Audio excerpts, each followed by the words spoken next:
Welcome to Natural Habitat Adventures Daily Dose of Nature.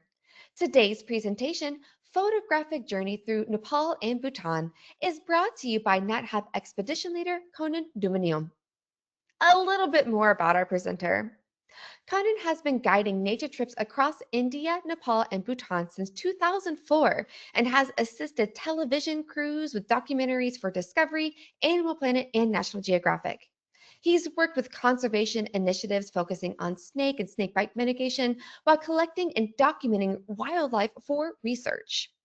As a skilled wildlife photographer who learned his craft on film, Conan specializes in capturing rare behavioral moments in dramatic lighting in the natural world.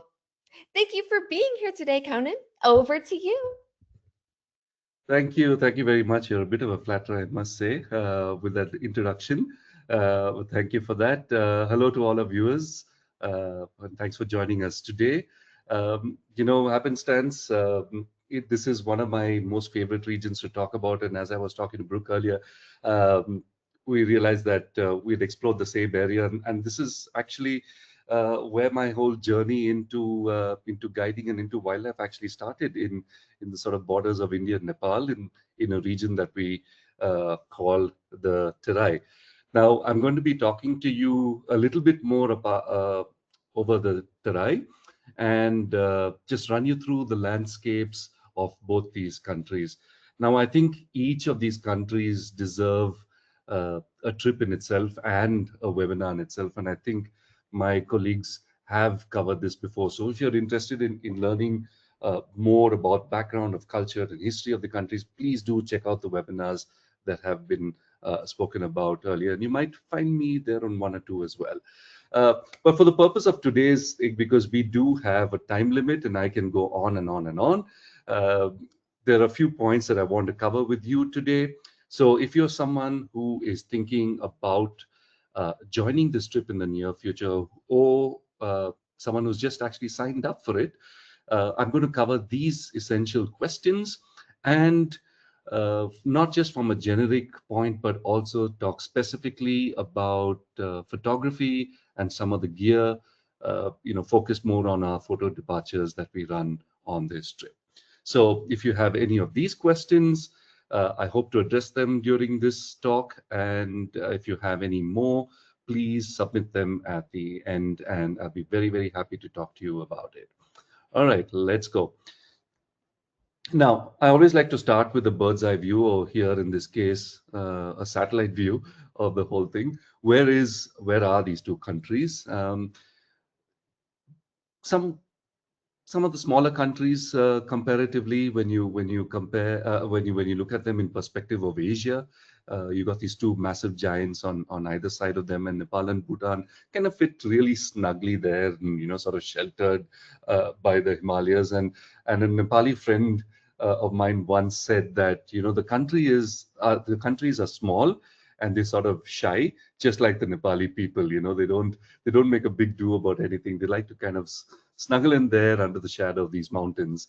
And having said that, when you zoom in more, when you say both of these countries and these Himalayan nations, this is probably the image that's coming to your mind.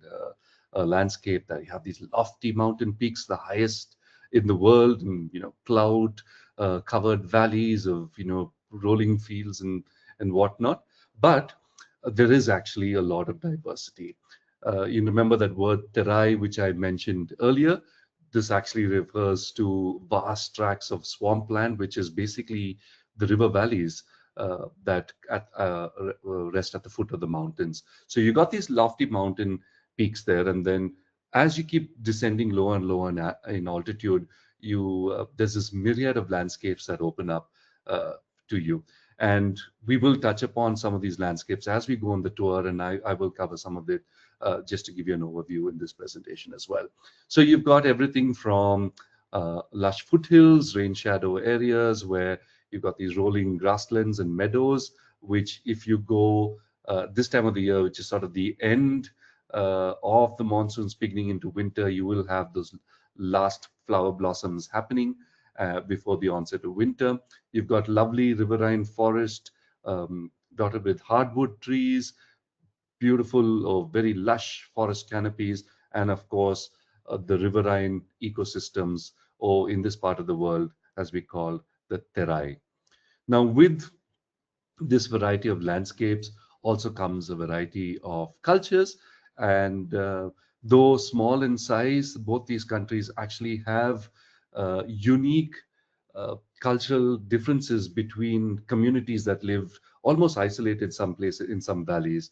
So, like in natural history, we talk about geographic isolation and how that has helped with adaptation and evolution. Similarly, with human cultures as well, each of them have their own distinct cultural traditions, ways of life, costumes, dance, music, food, everything that has evolved as these communities lived in the valleys or on mountaintops. So there is a beautiful, colorful mosaic that we see.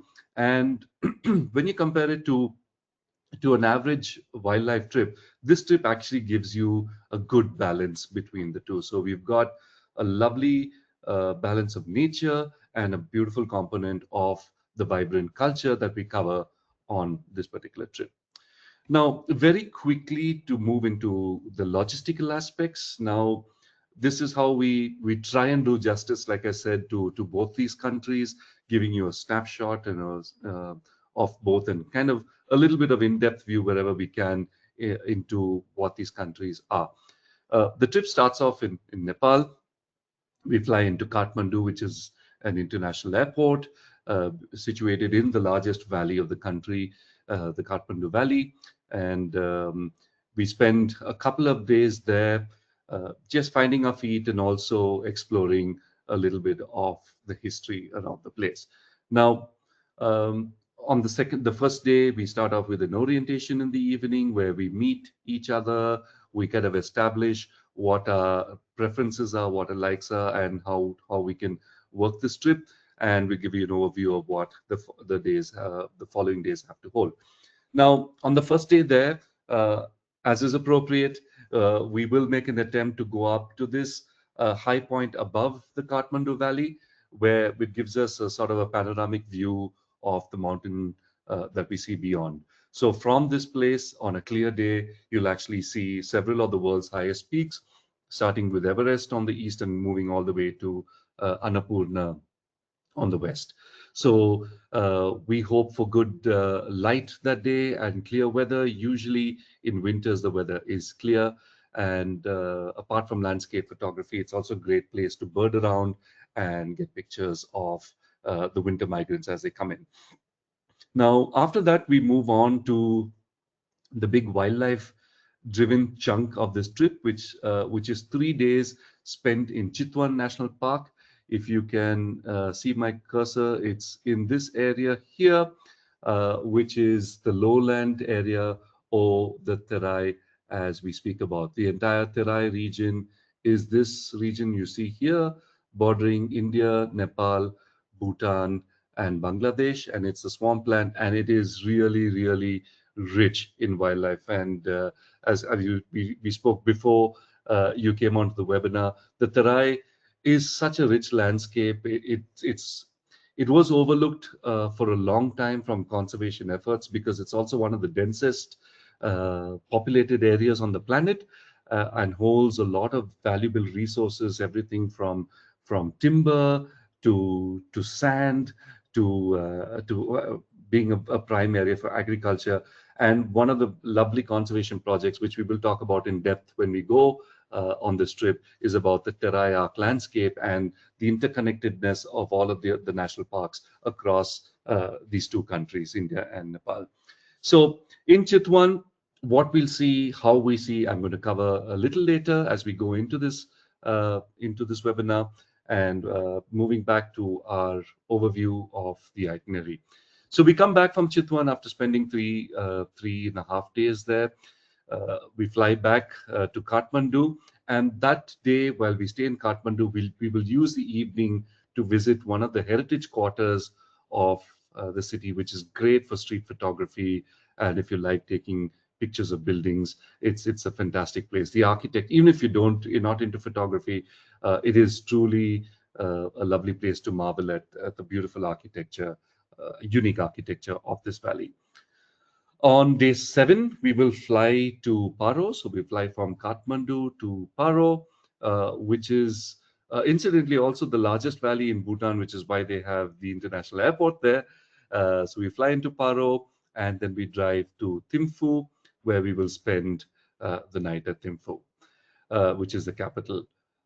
After the one night, we head for 2 nights into the Punakha Valley, which is sort of the cultural center of Bhutan. Beautiful monasteries, pristine riversides, and where we'll be exploring through hiking and some forays into nature. And after that, we will visit the Gangte Valley, which is a headway from the Punakha Valley, mainly to see the blackneck cranes and this beautiful valley there. Uh, at the end, we will come back to Paro, where we've got the imposing but absolutely doable Tiger's Nest Monastery, situated absolutely crazy, situatedly on the side of a hilltop, overlooking the valley again. It's a beautiful hike up to the monastery, and lots of wildlife along the way as well. And the trip ends when we fly out from Paro into Bangkok, and where we will head to your onward destination. So that's the itinerary in snapshot. Moving on. All right. So this is our first point of call in Kathmandu. The hotel that we're staying in is called the Dwarikas. It's a lovely heritage property, restored under the banner of the owners, under their patronage. It is now in its, I think, third generation of ownership, but the place has beautiful stories to tell. And it's situated right there in the hustle bustle of the city. But once you open the doors and enter into the hotel, it's like this lovely place of Zen where all you can hear is bird chirping and these beautiful buildings around. Now, this is the traditional architecture of the region. It's called Newari architecture, Newari. We'll be talking about the Nevas. Is a community of the people of people that live in this valley and have been erstwhile landowners and the aristocracy of the region. Now we will be looking amongst, because it's also a diverse country amongst all of the communities. We will look at the Nevas a little bit more because we are there in the region, and all our forays into the cultural side of things will be looking at this kind of architecture. This is Dulikale, the place that we go to for the sunrise in the morning. It starts off with clouds, as you see, covering the foothills. We are at an elevation of 2,500 meters. So that's about I think 7,000 feet if I'm doing the math right, thereabouts. So it gives you a lovely overview, and then as you look out into the thing, you see the snow capped peaks emerging. The best time, if you've already done some bit of mountain photography, you know you have to get there in the dark. So it is an early morning. You get there in the dark, and then you set up, and then you wait for the light to just play on the valley and the mountains. And every minute the light changes, you get a different effect. So it is wonderful just to also be present and observe if you're not into pictures, and soak in this sort of, soak in the environment. After Dulikale, we head down. Like I said, that day will be spent exploring the more cultural side of things. Bhaktapur is one of the citadels of Kathmandu. There are several citadels that opened up over time. Bhaktapur is one of the most expansive ones. We spend a lot of time there on this particular trip, and we will look at it. It's a very interesting juxtaposition of old and new. This place was affected by the 2015 earthquake, so there are many temples and stuff that have been restored back to their old glory, and there's also some new additions as well. So it is a lovely story unfolding before your eyes as you walk through, and we have an awesome guide who will do justice to the whole narration and walk you through these streets that are so rich with history and culture.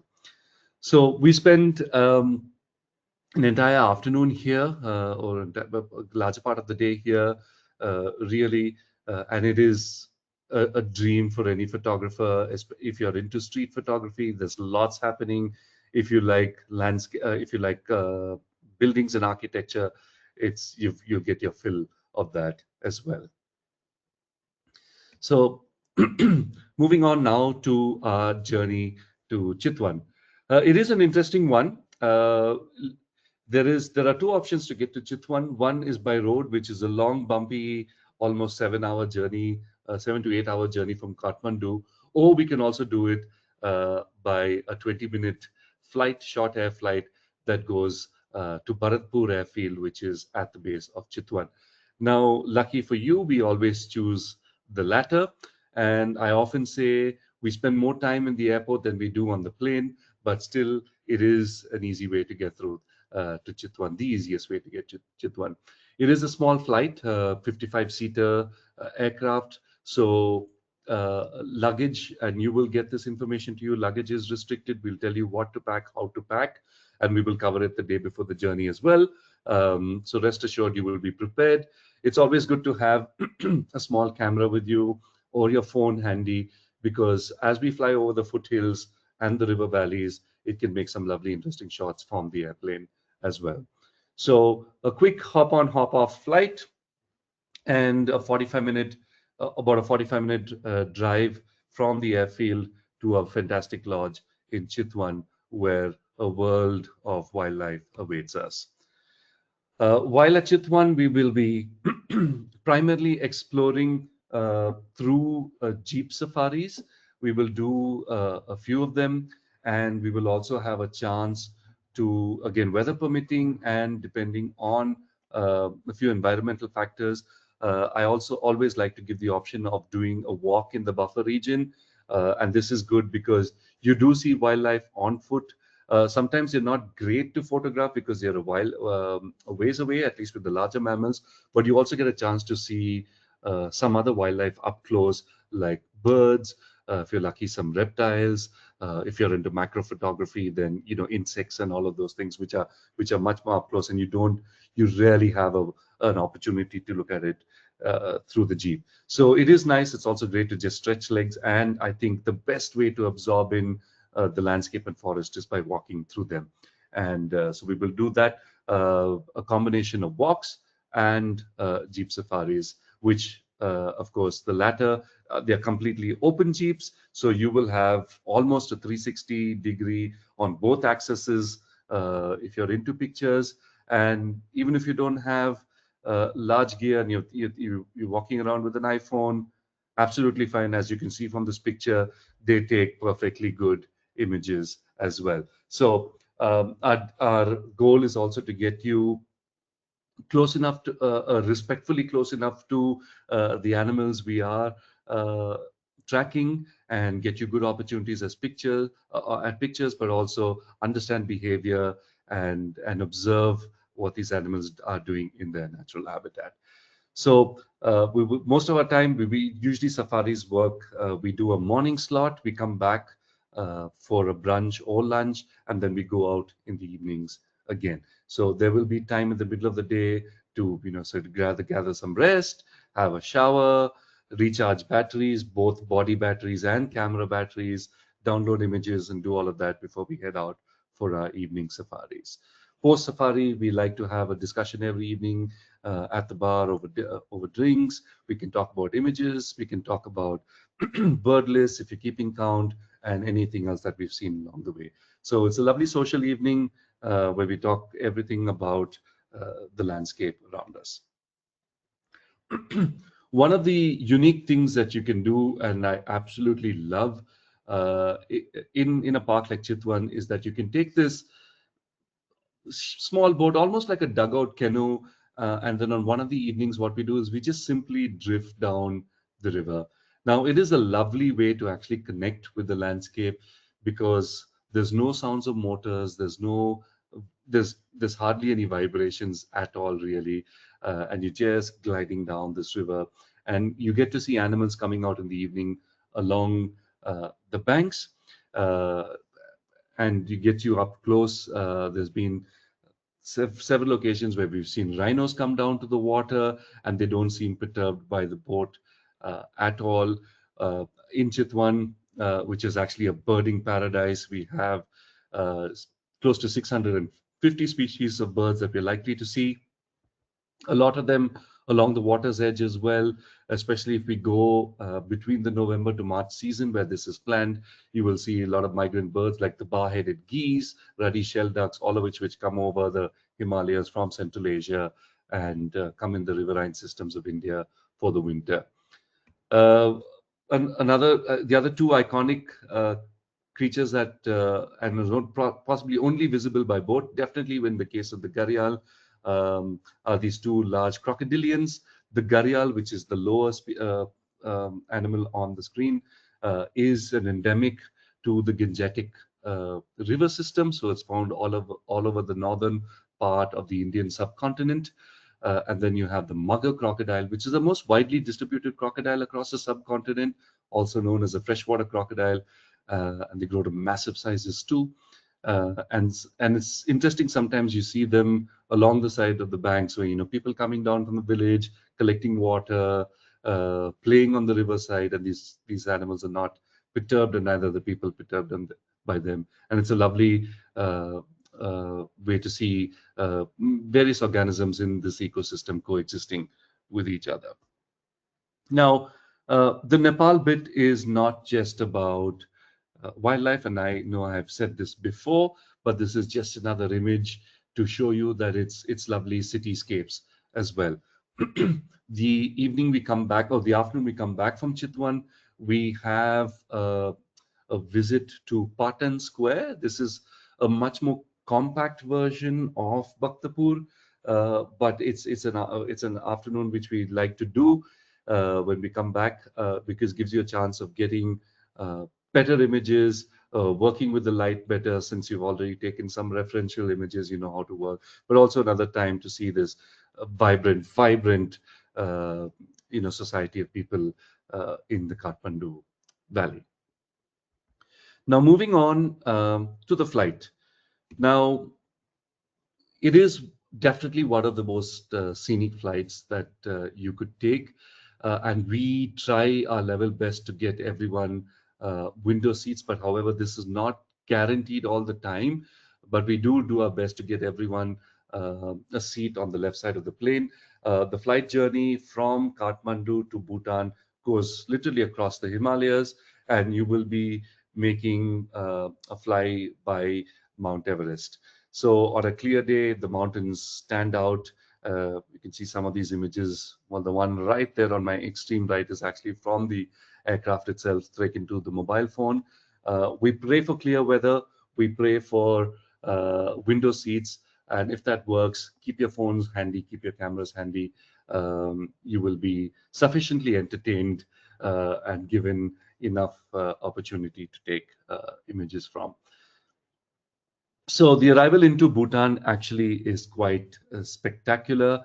After the hustle, bustle, vibrant communities of Nepal, Bhutan is more serene and Zen-like. It is at a time we are going, during these trips, we're going at a time where the sky is generally clear.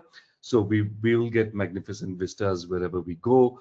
We will see some other peaks as we descend into Bhutan as well. And we will spend a lot of time out there on the trail in nature, soaking up this wonderful, beautiful, and scenic country. So while we're there in Bhutan, a couple of valleys that we are exploring are going to be the Punakha Valley. Like I said, this is considered the cultural capital of Bhutan. It used to be the winter capital, political capital. In fact, they still move a lot of the political machinery from Thimphu to Punakha, where the weather is a little warmer compared to colder Thimphu, and it's a journey that used to take 3 days, but now they do it overnight.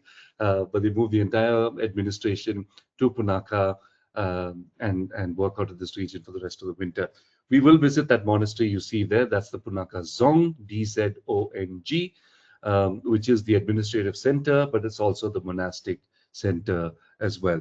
It's situated at a lovely confluence of the river, called the Mother River and the Father River, and we will make forays up these river valleys to various monasteries, hiking trails, and also explore the river for some wildlife. We've been lucky. On my last trip there, we saw some otters and, of course, cormorants and ruddy-shelled ducks and all of those things there down there. But fingers crossed, we see them otters again. The other valley that we will go through from Punakha, which we'll explore further in, is the Gangte Valley.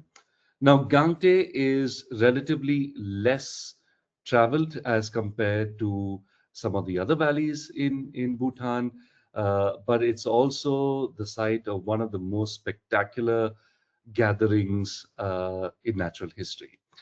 So it is the winter home of the black-necked cranes.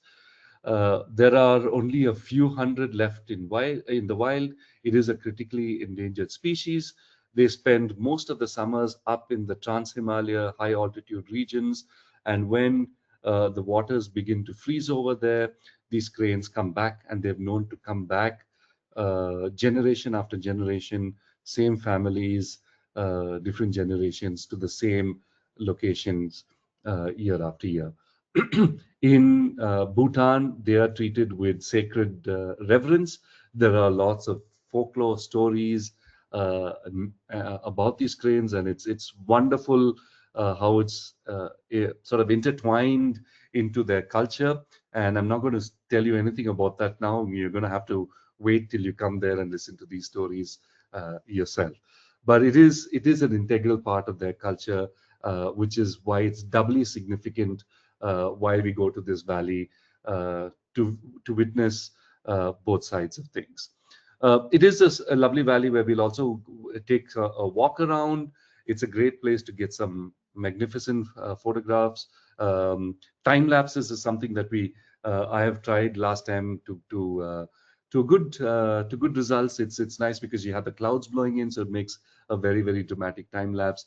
And of course, hiking trails, lovely monasteries, and a lovely lodge with the most amazing food that we have there. So yes, that is Gangte Valley for you.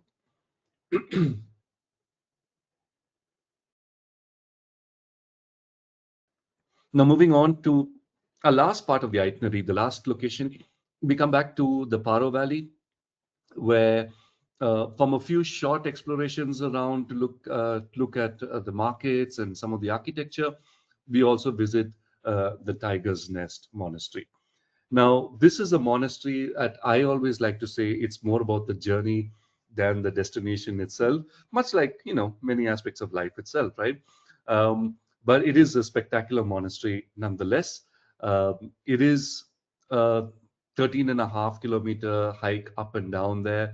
And it is at an elevation, so we have a steep incline, but there's magnificent vistas that await once you get there. It's a monastery built on different levels. Again, there is legend and then there is story of this monastery when it was burnt down and rebuilt and how it came to being in the first place. And again, these are all stories that I'm not going to give away now. You'll just have to wait till you come there. So this is kind of the grand finale to this over trip. We finish on a high, literally, quite literally there, and come back, and that evening we come back, we talk about we soak in and recount experiences that we've had over the past 2 weeks almost before we see you off at the airport the following day in Paro. So that's the itinerary and a few visuals of the places that we are seeing, just to get you a better idea. I know most of you would have done your research already and read the books and the pre-departure information, but I just wanted to highlight a few things through visuals and a few tidbits of information. Now, let's move on to the more logistical aspects of things. One of your questions might be, what do you need to do to be prepared? This is Just a very quick few things that I want to run you through. Don't worry about having to note them down. You will get an elaborate list in your pre-departure booklet, but these are just few things. Uh, the weather is going to be on the colder side. I find it very hard to give a straightforward answer because everyone's feel of temperature is different, so it's relative. But yeah, do come prepared for uh, sub-zero temperatures, uh, especially in Gangte, especially in the afternoons at some parts of Bhutan when the weather when there's a breeze. Early mornings on safari in Nepal can be cooler, but you do need to wear at least an additional layer on top of your jacket. So a light fleece, a rain jacket, or a thin puffy down jacket. They're all recommended. Uh, Innerwear is really good. Sometimes on hikes, it can be, if it's a cloudy day, it can be very cold. So just light thermal innerwear. Smart wool is good. Nylon, all of these things, any material is fine. Merino wool is great as well. These all help you wick, so you're not sweating and then cool off immediately. But they can be very comfortable as well during hikes as well. So things like gloves, socks, these are all things that you can. Um, Also remember, all our lodges and accommodations that we're staying in are going to be quite warm, sufficiently heated. So you will need evening wear, let's say when you're out for dinner and so on. So you can lose the jackets, lose the gloves, and dress up smartly for the evening as we go on. A good pair of hiking shoes, I can't recommend this enough, even when we're just generally knocking around. If you're someone who likes ankle support, by all means, please do. We do not need snowshoes or very thick hiking boots on this. I generally am very comfortable with trail runners. So I like trail runners because they have a good tread and they're lightweight and can fit in my bag. Most of the places that you stay at will have some sort of loafers, carpet slippers. So that you can think about that if you want to pack it, if you're a crunch for space. But a couple of pairs of shoes, good walking shoes, are important. We will need sunscreen. We are at altitudes for a lot of this, and uh, it can be very sunny and very hot and humid in the Terai as well. So you will need sunscreen. And I think the most important thing, as you would know for a lot of nature trips, is patience. And I always say also pack a sense of humor. It can help with those long waits when we're looking out for animals in nature. So and also I think when traveling with groups, it's a good thing, good tool to have in the bag. Albeit we are not with a large group, it is a small group, uh, but we are spending a lot of time with each other. And the one thing I have to say, for all groups that I've seen with NetHab, we're generally a jolly bunch and we get along just fine. So yeah, that's a nice thing. Right. So moving on to the more technical stuff now, I know this is a photo journey that I've been talking about specifically. So um, your question might be, what do I need to pack? Now, as a photographer myself, I must admit, I find this question very hard to answer because all of us have our own styles, we have our own thing. I will tell you what I generally pack to just give you some kind of gauge, but that's also the kind of photographer I am. You might want to make a few additions, subtractions based on what kind of photography you do.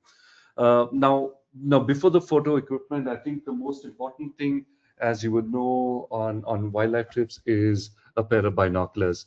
Now, these are 10 by 42s. They're big and heavy, but these are my go-to pair. So generally, I don't bother about the weight much, but they go with me everywhere. I have a smaller 8 by 42, which was actually my original go-to pair. But as I've been getting along with age, I find the 10 by 42 is working a lot better for me recently.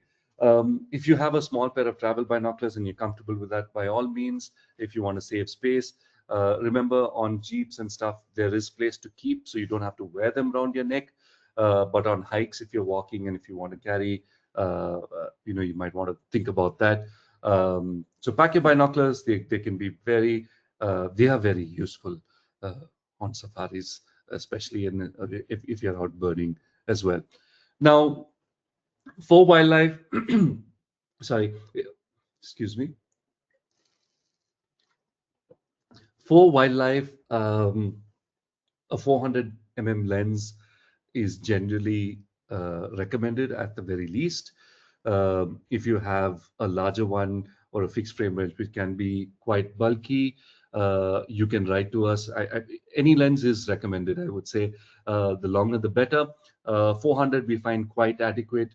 The lens I carry is a 100 to 400 lens. It's compact, and so I that's my kind of go-to, and it's fixed on my camera. Before that, actually, sorry, I don't have that setup right now, but this is my setup, which is on the camera right now. This is a 12 to 100 lens. I use OM systems. Um, and I used to use Panasonic, and I've just moved to this right now. So a lot of my lenses are still compatible, interchangeable. So this is my new favorite lens, actually, 12 to 100. It gives you a wide range, so you don't have to think about changing lenses all the time. Uh, Useful for landscape, useful for people pictures, useful for some wildlife if you can get close enough. Now, if this lens is not on my body, usually what I do is when I go for safaris, I take this off and I put my 100 to 400 lens on here, because primarily with my camera, I'm only shooting wildlife, or generally I like to shoot birds. So I do that with this. And if I need to take landscape shots, that time, I personally don't like changing lenses generally on a Jeep, on Safari, because you can have the issue with dust. In fact, I would recommend, please keep your camera gear covered. Just bring a normal, just a cloth bag or something to keep it covered with. So I don't like changing lenses. If you have two bodies, two lenses, great. But otherwise, the phone works really well for landscapes as well, especially with the newer phones these days. Doesn't matter whether it's an iPhone 16, 17, um, Samsung, or any Android phone. Most of the phones these days take excellent landscape, and I'm happy to talk to you on getting the most worth out of your phone. We can talk about that as well. And there's some nifty things that you can do with most phones nowadays. Yeah, it's pretty cool. They've come a long way. A wide angle lens is generally recommended as well. Um, Oops, sorry, I don't know why that did that thing there. Let me try and bring it up. So a wide angle lens is good. This picture you see in my background, oh, there we are. So that picture you saw in my background was actually through a telephoto lens. And that's a good segue, because as I bring it up, this is what I want to talk to you about. So wide angle versus telephoto. That might be one of the questions you're asking. Um, Same location, same frame, practically, wide angle picture on your left versus telephoto picture on your right. Now, oh, it could be the other way around if it's interchanged. I don't know if you're seeing a mirror image, but you can get completely very different results. I think this is where photography is so relative, and also depends on your creative juices. You can use different lenses for different effects. If the question is wide angle or telephoto, my answer is yes. Uh, Wide angles do give you a much larger variety when you're doing street photography, which is why for me, I said this is my favorite one, because it gives me a lot of range. I believe this image, though, is taken through a phone. Um, Yes, I remember. Yes, that's right. This image is through a phone, but this is the kind of wide angle effect you will get with the shorter lens as well. So if you've got an 8 millimeter, 12 millimeter, all the way 16, they're great for street photography. I always find like a 50 portrait, which I encourage if you have, and if you are into that sort of thing, please bring it as well. People are very, very welcoming. What I will tell you to do is before you take portrait images of people is to talk to one of us. But you could get images such as these, or that. So people are very, very generous that way. Just speak to us, and the guide, and we'll help you get permission before we take images like that. And again, if you don't have a portrait lens, a lot of phones, the newer phones have portrait modes on the phone, and we can talk to you about that. Where you get the lovely bokeh effect at the back and so on. So as we go through Bhaktapur and Patan, you'll get scenes such as this. Again, look at where the eye is drawn in. Look for angles. Composition's an important thing we'll talk about, and I will give you. Uh, I mean, I can give inputs in real time as well while we're out in the field. But angles, I love angles. The eye is drawn down the street here, and if you see that whole, the end of the street is got this lovely blurred effect. That's the bokeh effect with, and this is again, I think, done with the phone. There's also some serendipitous characters that you might encounter apart from wildlife, uh, which some of them are very, very willing to pose for you as well. So one thing that you have to keep in mind if you're thinking about prepping for this trip, especially when we're out at Chitwan, because we're going to be out at the beginning and the latter part of the day, there's going to be a huge shift in color temperature and physical temperature as well. So you will have to make constant adjustments on your cameras. One of the things I can't stress enough is get to know your camera well. Whatever camera you have, many of them have preset buttons, function buttons. Please use all of these to figure out how to use them before the trip. That will save you invaluable time when you're on a trip. If you're wondering how to do them, a colleague, a lot of my colleagues, Aditya, Richard, all of them have done a lot of webinars on photography specifically. You can check out those webinars for Sony Systems, Nikon, Olympus as well. So otherwise, you can look at resources on YouTube. Please do presets, because you're going to have warmer temperatures at the beginning and the end of the day, and very, very bright temperature in the middle, and then a cool part on either side. So you might want to change white balance. I generally like changing white balance between a preset level at around 4200 Kelvin to cloudy, which is the preset, or shade, depending on the camera. Some cameras run rich on certain colors, so you could do that, and you can use that richness for a dramatic effect as well, which I personally like doing. And I think there's an image here of a rhino, which I bump up the Kelvin, make it almost orange, just for that dramatic effect. Um, Sunlight through the trees, these are all great opportunities to play around with your camera as well. Composition is key. Sorry, I expected to have another image here, but I think I forgot to change it. I beg your pardon. But going back to composition, look at where you want to frame your animal. Ironically, this is not a great image which I want to illustrate this point.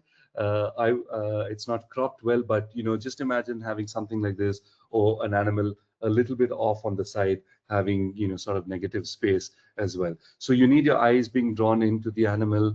And one of and also what I enjoy doing is showcasing the habitat as well.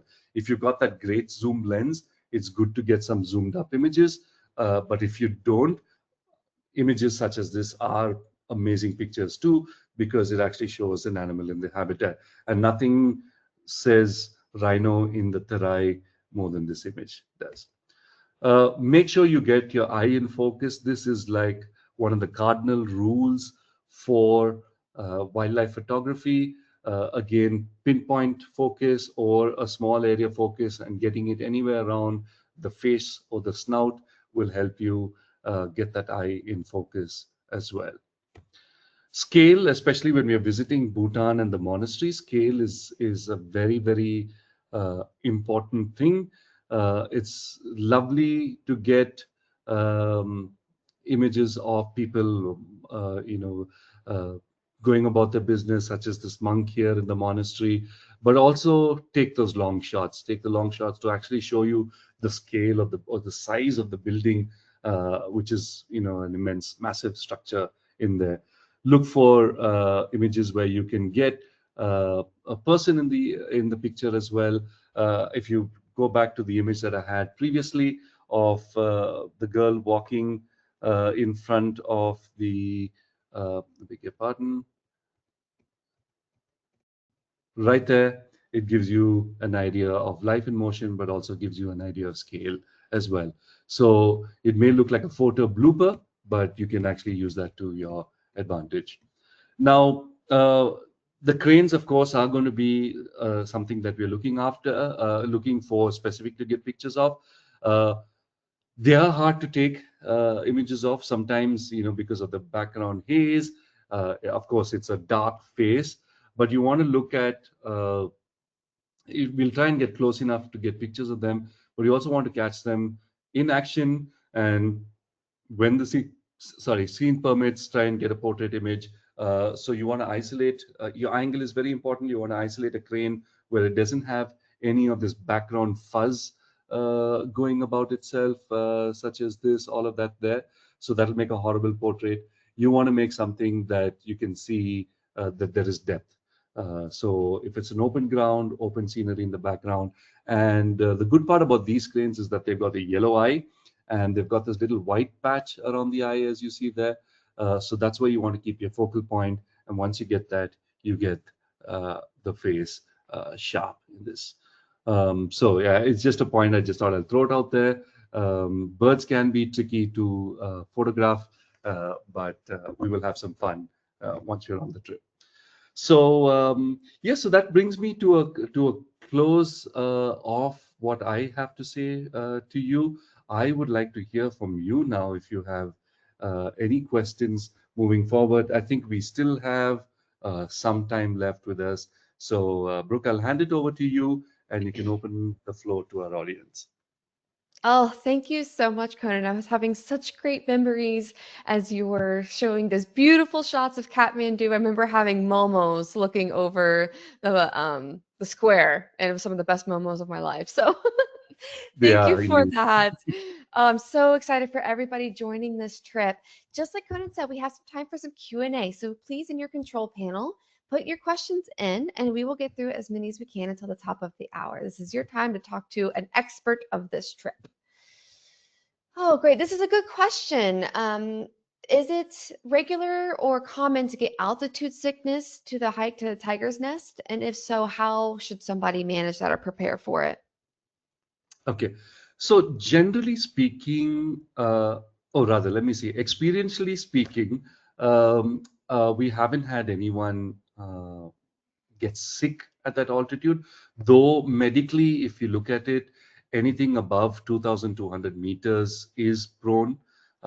So if you're someone who has got altitude sickness before, I would say just check with your physician. There are a couple of easy things to do beforehand. There's also some very practical things to do as well. A good night's rest, lots of hydration, and also on this trip we work up to it quite literally. So the days preluding Tiger's Nest, we are walking, we are acclimating ourselves in Bhutan. In fact, this whole trip is an acclimation towards that. Tiger's Nest is you finally end at an altitude of almost 3,200 meters. So, but we start walking from about 500 meters lower down. So as we sort of graduate up to this place, and that's the best way to actually deal with altitude. Um, There are certain things that you might find during or after the hike. It could be a mild headache or just general feeling out of sorts. But if you do let us know. Excuse me. Um, we will help you with that. But like I said, from experience, we haven't had people fall sick at that altitude because of the way we also graduate up to this trip. So it is not a high risk, but like I again reiterate, if you've had it before, please just consult once with your physician if you need to do anything before you go, and then write to us, and we're happy to answer any further questions that you have. Do you have any further recommendations on like the number of water bottles people should bring to refill before the hike and during the trip? So what we do, and we have a lovely crew that works with us, both at Nepal and Bhutan. All our vehicles have canisters of water or bottles of water that we constantly help you refill. Everyone should carry one bottle, so please carry a bottle each. Um, if there's a situation where you misplaced your bottle or forgotten one, we do have spares with us, and we have plenty of refills. Now, on the Tiger's Nest hike, there is usually a support team of three, if not four, that come for the group. We have, apart from the expedition leader going, we have a local Bhutanese guide. We also have vehicle drivers that come up as well, and all of us carry extra water, some trail snacks, and there are also spots on the way. There's one tea house that we stop at the end of the first leg that we can access water, a soft drink, tea or coffee, beer even, though I don't recommend it on this hike, but it's available. But we have access to beverages there. And then once we go up and come down, we will carry refills with us. Fantastic. Thank you. That hit multiple different questions here. So that's great. Thank you. Next, could you talk money matters a little bit? Since it is going to two countries, should people get currency for both countries, or is the credit card fine throughout the whole trip? Yes, good question. In fact, so a lot of the countries in Asia are actually pretty good on electronic money. So, and interchangeably between the countries, we use many more methods of payment. But for someone coming in from the West, from the US, credit cards are a good option. One note though, though banks are doing away with this more now, but please make sure that you've spoken to your bank who enabled it in your app or whatever you use. Just enable that you've enabled it for foreign usage. Credit cards are widely accepted in hotels that we're staying in. So if you've run up a bar tab or if you've done laundry or things like that, you can pay by your credit card. Most restaurants, local restaurants in Nepal, which is two that we stop with, you can use your credit card there as well. Again, if for some reason your card does not work, just let me or the guide know, and we'll sort you out and we can deal with that later. But they are accepted in most hotels across the trip. Now, for safety, I would say at the outset, the best place to change your money is actually at the airports, respective airports that we get in there. So when you arrive into Kathmandu, change about $100 or $150 at the most in your first attempt, I would say. That should generally see you through the first week. I think $100 is more than enough. If you need more change, we can always find opportunities for that. The hotel in Chitwan changes money, so you can do that as well. When we fly into Bhutan, now it's a different currency. It's mule trim. The money exchange at the airport works well. Again, change about $100 worth. The currency values are different, but I think generally speaking, I think $100 would see you good for the first week or for the first few days at least. And if you need to do more, we do more. Um, just a note, further point on money. Um, though, like where tipping is concerned, though most of the tips for all our local staff are covered. If you're out on your own, if you've come in before or staying in after the program and you have to take care of your stuff, just note that smaller denominations like $1 uh, bills, generally speaking, hard to exchange in these countries. $5 is also hard, but it's generally more acceptable. So it's better you if it's tipping under $5, then just use local. But if you're tipping someone more than that, then dollars work. There is an issue with the kind of notes that are being given now, particularly old notes, soiled notes. Generally, money exchangers do not or give people a hard time if they want to change it. So, and you get a much lesser value. So just be mindful of that. People don't mind being tipped in dollars, but it's just that you have to. It's one more extra thing to think of what kind of notes you give people. Great, thanks for that. Next, this is a good question, just talking about air quality and air pollution in some of the areas. If somebody has breathing sensitivities, how should they best approach this trip? So thankfully, most of the places that we are at have a great air quality. Bhutan is pristine wherever you go, no problem there. Chitwan is great. I mean, we're out in nature; it's good. However, there is one point, and we can't predict when that is. Sometimes they burn stubble around the area. And it's the same with the Kathmandu Valley. And Kathmandu itself has added pollutions from building and so on. So generally speaking, I think when we are moving around in Kathmandu, if you're particularly sensitive, please carry a mask with you. You can wear them while you're out when we're walking. In the buses and in the hotel, I don't think you'll have the need to, but just always keep one in your pocket. It's one of the reasons why I love shirts like this. You can stuff a lot of things in your pocket. Just keep a mask handy. Even on safari, sometimes there could be a patch of grass that they burn in the park as part of their regular thing, or it could be a field that has just been harvested and they burn the stubble, which will create a lot of smoke in the air. So it's clean smoke, it's not polluted smoke, but it's smoke nonetheless, if it makes sense. So, yeah. Well, thank you so much for that. And anyone, if you're booked on this trip and you have more questions before you depart on this amazing adventure, please reach out to the concierge team. They are more than happy to help. And if you're interested in booking this trip, oh, our adventure specialist would be so happy to chat with you. So the office is ready and available to help if you have any further questions. So, Conan, I will turn it to you for any last closing comments. Well, thank you, Brooke. I have nothing more to add except for the fact that I have just noticed a few emojis coming in. I haven't seen that before. So thank you all for that acknowledgement here or there as I've been speaking.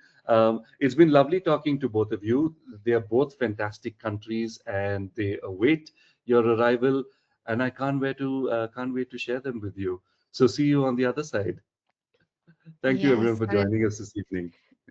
Thank you so much for the fantastic presentation. And I'm so excited for everybody who's going on this trip if you're interested in the trip. So thanks again. And of course, thank you for tuning in. If you're interested in information on how you can travel with NatHab, give us a call at 800-543-8917 or send us an email at info@nathab.com. Our adventure specialists are more than happy to help you. Join us tomorrow for our next daily dose of nature. You can check out this week's lineup, including registration links on our website at nathat.com/webinars. We did record today's presentation and the replay will be available on our website soon. With that, I will conclude the webinar. Goodbye, everybody. Goodbye, everyone. Thank you.